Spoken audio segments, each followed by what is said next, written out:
daerah yang belum ada kasus COVID-19 atau zona hijau dan kuning yang belum memberlakukan PSBB, mungkin posyandu ini juga bisa beroperasi. Tetapi dengan syarat harus mengikuti protokol kesehatan untuk pencegahan penularan COVID-19. Di antaranya mengatur meja agar tidak berdekatan minimal 1 meter, mengatur jadwal masuk sasaran ke area pelayanan, maksimal itu 10 orang dengan petugas. Kemudian menghimbau orang tua, bayi atau balita membawa kain atau sarung sendiri untuk penimbangan, atau jika tersedia timbangan injak, bayi atau balita dapat ditimbang bersama orang tua.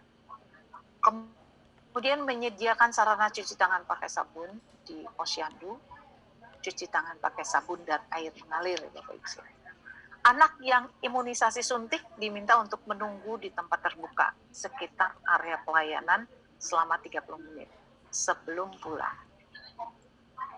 Selanjutnya adalah kader yang sakit tidak bertugas ke posyandu. Petugas dan sasaran yang datang menggunakan masker. Ini Bapak Ibu sekalian, jika posyandu itu buka, ketentuannya seperti itu. Kemudian bagaimana kalau dia tutup? Jika memungkinkan, pemantauan berat badan secara mandiri oleh orang tua dan melaporkannya kepada kader melalui pesan singkat atau media lainnya. Kemudian kader dan petugas mendata balita yang punya risiko gizi kurang, kemudian imunisasi. Kemudian pelayanan melalui daring atau jemput bola. Anak yang sakit tetap dibawa berobat ke Fasiankes yang telah memiliki prosedur pemilahan pelayanan pasien COVID-19.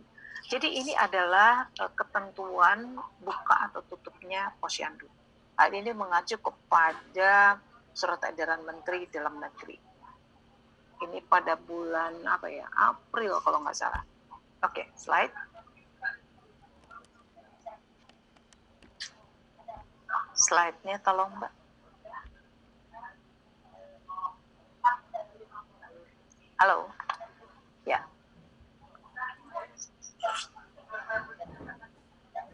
Bapak Ibu sekalian, di sini saya juga hanya menyampaikan bagaimana pelayanan puskesmas selama pandemi COVID ini. Melalui evaluasi pelayanan kesehatan di puskesmas pada masa pandemi COVID ini dilakukan oleh tim Litbang melalui kajian cepat peran puskesmas dalam penanganan wabah COVID-19 di Indonesia. Desain kajian ini menggunakan survei cepat, cross-sectional, dan bersifat kualitatif. Jadi jumlah puskesmas yang menjadi responden adalah seluruh puskesmas di Indonesia. Tapi pada tanggal 5 Juni diperoleh data dari 2.872 puskesmas responden di 29 provinsi dengan hasilnya seperti ini Bapak Ibu sekalian. 72% puskesmas tetap memberikan pelayanan seperti sebelum wabah COVID-19.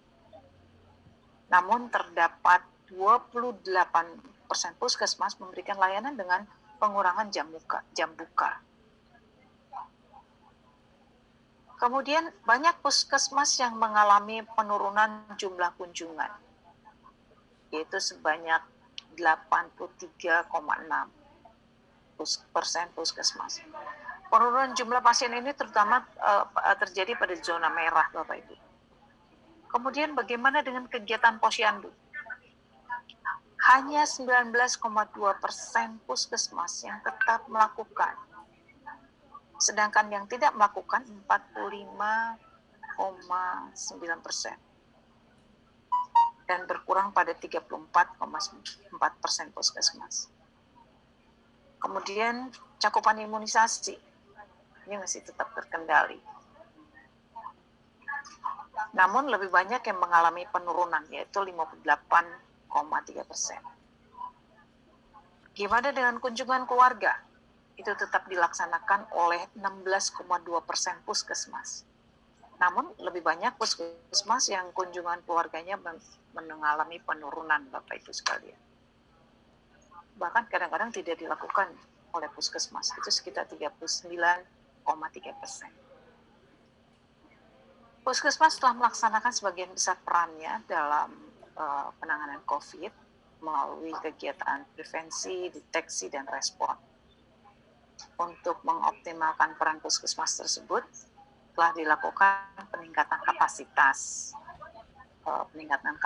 SDM ya di provinsi, kabupaten kota, dan FKTP.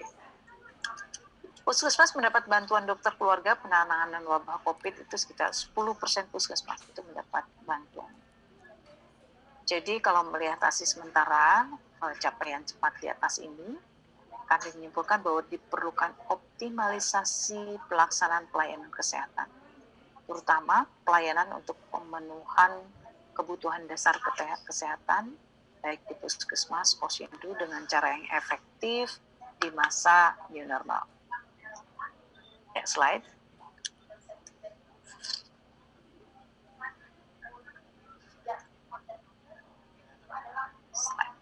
Nah, Bapak Ibu sekalian, ini diprediksi bahwa akibat COVID-19, wasting dan stunting itu tinggi. Tanpa tindakan yang cukup dan tepat waktu, jumlah anak ini yang wasting diprediksi akan meningkat sebanyak 15%, atau sekitar 7 juta di seluruh dunia pada setahun pertama pandemi COVID. Ini juga berdampak kepada penurunan GDP global setiap 1% yang berakibat pada kenaikan jumlah anak stunting 0,7 juta di seluruh dunia. Ini berdasarkan data dari UNICEF. Jadi luar biasa Bapak Ibu sekalian, dampak COVID ini bukan hanya kesehatan saja, tapi dampak ekonomi. Bagaimana kalau masyarakat itu tidak sehat, dia tidak akan produktif. Dan dampaknya adalah ke ekonomi. Ya, slide. Bapak Ibu sekalian, posyandu itu berperan besar dalam peningkatan indeks kesehatan masyarakat atau IKS. Kader posyandu itu memberdayakan keluarga agar dia bisa melakukan perilaku hidup sehat, dan ini didampingi oleh petugas-petugas puskesmas maupun dari kader posyandu. Jadi bagaimana peran kader ini sangat luar biasa Bapak Ibu sekalian, sehingga yang kita harapkan posyandu ini tetap beroperasi tetapi tetap menggunakan protokol-protokol kesehatan. Ya, slide. Saat ini kita mengatakan new normal life dengan kata adaptasi kebiasaan baru, di mana itu kondisi masyarakat dapat melakukan kegiatan sehari-hari dengan melakukan adaptasi untuk dapat hidup berdampingan dengan COVID-19. Karena masyarakat itu perlu beraktivitas untuk memenuhi kehidupannya. Dia bekerja, beribadah, berdagang, dan lain sebagainya. Untuk menuju masyarakat yang sehat, bugar, dan produktif.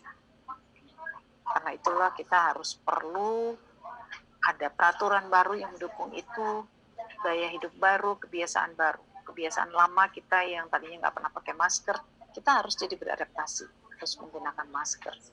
Demikian juga harus ada jaga jarak, dan lain sebagainya. Lanjut.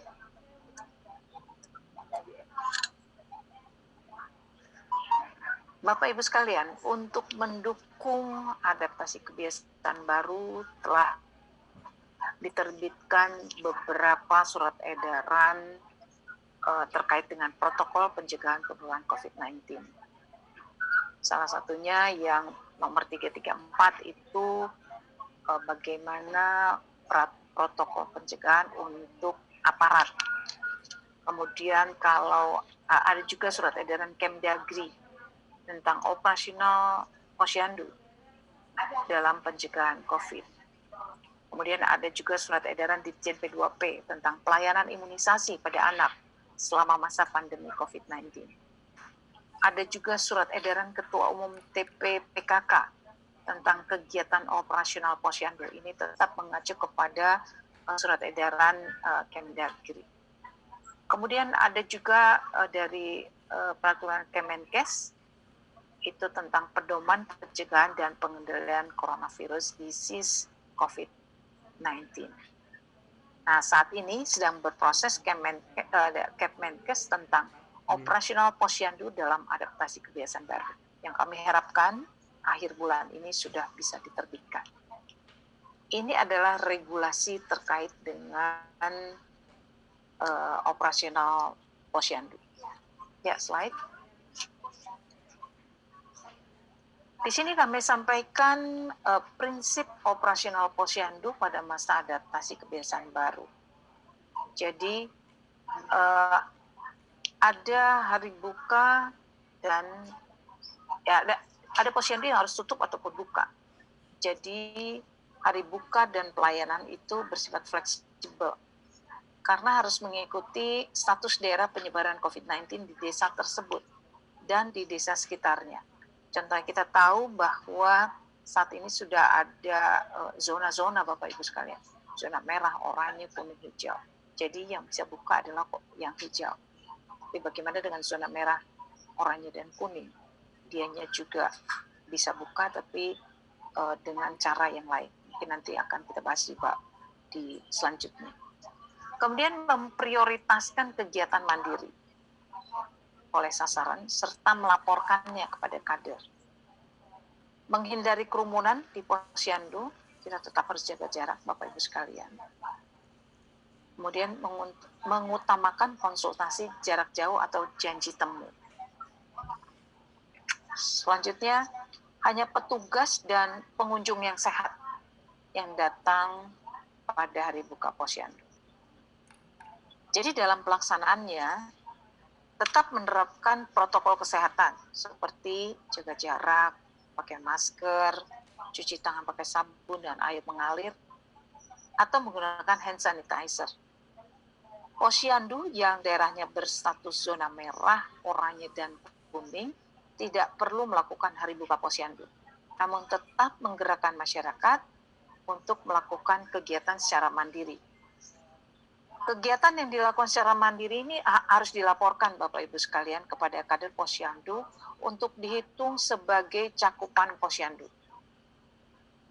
Kemudian kegiatan yang membutuhkan penanganan tenaga kesehatan, misalnya seperti pemeriksaan ibu hamil, kesehatan neonatal, nifas, pemberian kapsul vitamin A yang akan dilaksanakan pada bulan Agustus, itu bagi zona-zona merah, oranye, dan zona kuning diutamakan untuk melakukan janji temu atau telekonsultasi atau kunjungan rumah.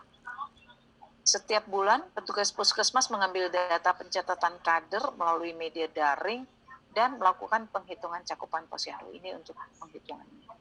Ini adalah prinsip-prinsip operasional posyandu Bapak Ibu sekalian yang kami tuangkan di dalam Kemenkes. Ya, slide.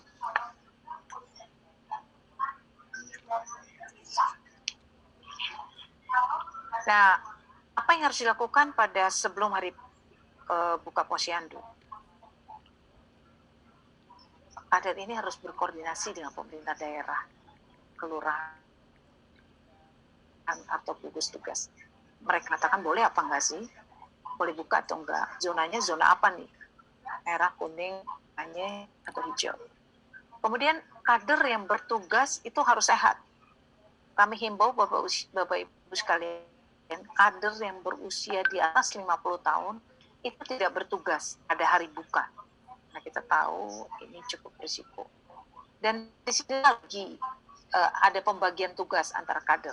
Misalnya kader yang muda itu silakan dianya melakukan pelayanan, kalau yang senior katakanlah dianya tuh hanya bisa mengkoordinir kegiatan. Ini salah satu contoh saja. Kemudian mengidentifikasi sasaran dan menyusun jadwal posyandu berdasarkan usia layanan. Kemudian mengumumkan hari buka dan jadwalnya, menyiapkan APD bagi petugas.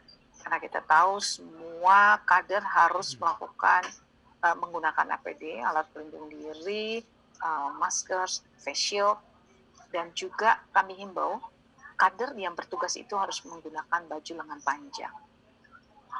Kemudian menyiapkan lokasi seperti membuat alur, jarak layanan 1 meter minimal, kemudian sarana cuci tangan, dan mendisinfeksi area. Ini wajib Bapak Ibu sekalian, 1 hari sebelum pelaksanaan posyandu harus didesinfektan. Alurnya juga Bapak Ibu sekalian, alur keluar masuk harus jelas supaya jangan ada kerumunan. Ya, slide. Bagaimana dengan hari posyandu? Di situ masyarakat yang datang harus diperiksa tubuhnya pengunjung. Suhu yang di atas 37,3 derajat Celcius atau mempunyai gejala batuk, pilek, demam dilarang masuk ke area pelayanan posyandu. Kalau dulu Bapak Ibu sekalian, di beberapa Permenkes yang dikeluarkan itu suhu 38 derajat, itu di atas 38 derajat itu tidak boleh masuk ke area mana gitu ya.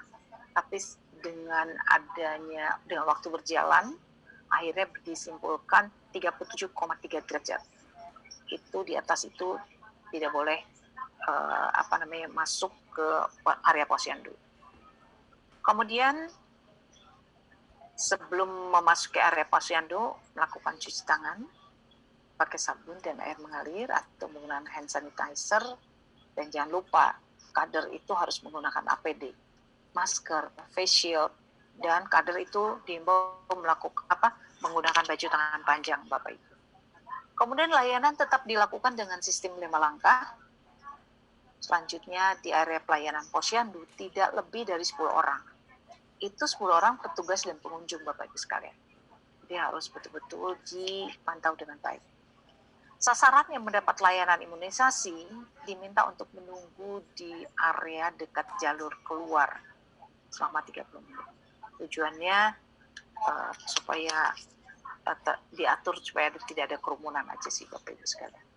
Ya, slide.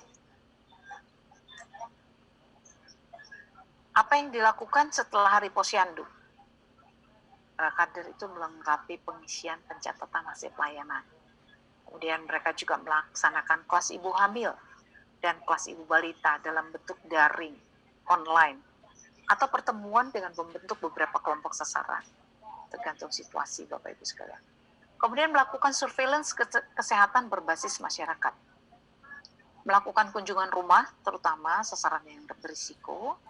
Kemudian membantu masyarakat yang sedang melakukan karantina atau isolasi mandiri. Slide.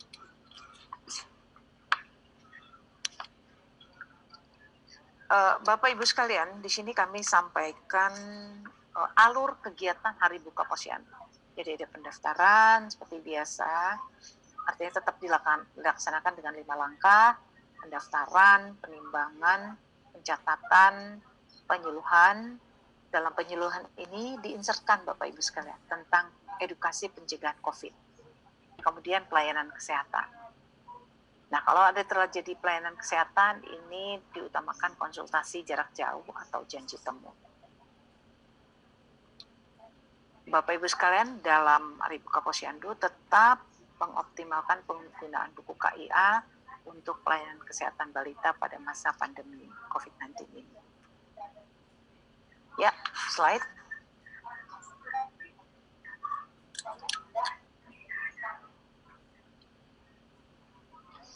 Nah, untuk surveillance kesehatan berbasis masyarakat di posyandu, ini tetap dilakukan bertujuan untuk mengidentifikasi dan mencatat sasaran rentan yang berisiko terdampak adaptasi kebiasaan baru.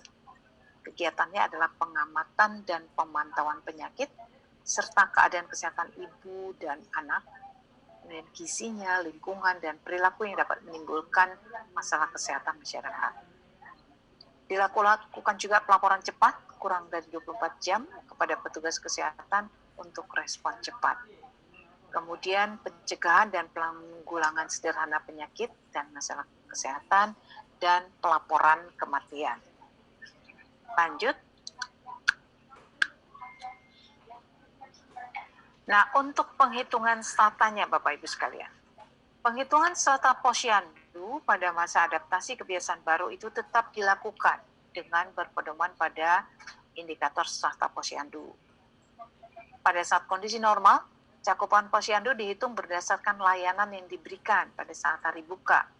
dan di fasilitas pelayanan kesehatan di luar hari buka yang diakses oleh sasaran. Ini yang normal. Tapi dengan kondisi adaptasi kebiasaan baru, kegiatan di luar hari buka posyandu dilakukan secara mandiri, virtual, janji temu oleh sasaran juga dihitung sebagai cakupan posyandu. Ya, slide. Nah, untuk kegiatan pemantauan dan evaluasi ini dilakukan oleh Puskesmas bersama lintas sektor terkait dan pemerintah desa sesuai kewenangannya. Pemantauan dilakukan secara terpadu Bapak Ibu sekalian dengan menggunakan instrumen yang sudah ada. Kemudian evaluasi tetap dilakukan secara berkala. Kegiatan posyandu bisa berangsur pulih seperti semula berdasarkan hasil pemantauan dan perkembangan kasus COVID-19 yang ditetapkan oleh tim penanggulangan krisis kesehatan. Ya, slide. Bapak Ibu sekalian, di sini kami menyampaikan bagaimana pelaksanaan layanan posyandu pada masa adaptasi kebiasaan baru sesuai zonanya. Jadi di sini ada kegiatan, kalau zona merah, zona oranye, kuning, maupun hijau itu apa yang harus dilakukan. Jadi ini untuk memudahkan Bapak Ibu sekalian melakukan kegiatan. Contoh misalnya, untuk pelayanan kesehatan ibu hamil pada kehamilan normal, minimal 6 kali dengan rincian 2 kali di trimester pertama dan 1 kali di trimester kedua dan 3 kali di trimester 3. Ini untuk zona merah dia harus lakukan janji temu. Gitu bacanya gitu Bapak Ibu sekalian ya. Kemudian oranye ini sama, merah, oranye, kuning ini sama dengan janji temu. Kalau misalnya zona hijau seperti biasa. Demikian selanjutnya. Ini contoh juga kalau imunisasi. Untuk zona merah, oranye, dan kuning itu tetap dilakukan janji temu di fasilitas kesehatan atau puskesmas keliling. Bagaimana kalau zona hijau? Imunisasi di posyandu. Janji temunya di fasilitas kesehatan. Demikian seterusnya Bapak Ibu sekalian, ya slide. Nah, ini adalah lanjutannya kegiatan-kegiatan apa yang dilakukan. Ya slide. Nanti bisa Bapak Ibu sekalian baca ya, yang untuk apa yang harus dilakukan untuk masing-masing zona. Ya, slide.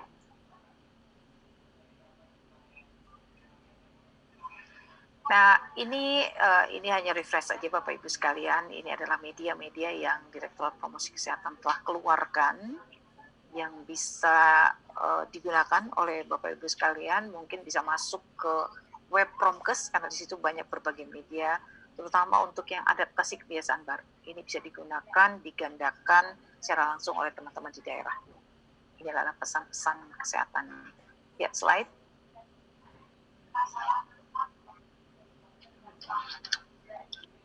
Nah, Bapak Ibu sekalian, kami juga membuat media-media dengan mengacu kepada keputusan Menteri Kesehatan 382/2020 itu tentang protokol kesehatan masyarakat di tempat dan fasilitas umum. Ini adalah semua medianya dengan mengacu KMK tadi. Bisa juga Bapak Ibu sekalian manfaatkan. Ya, slide.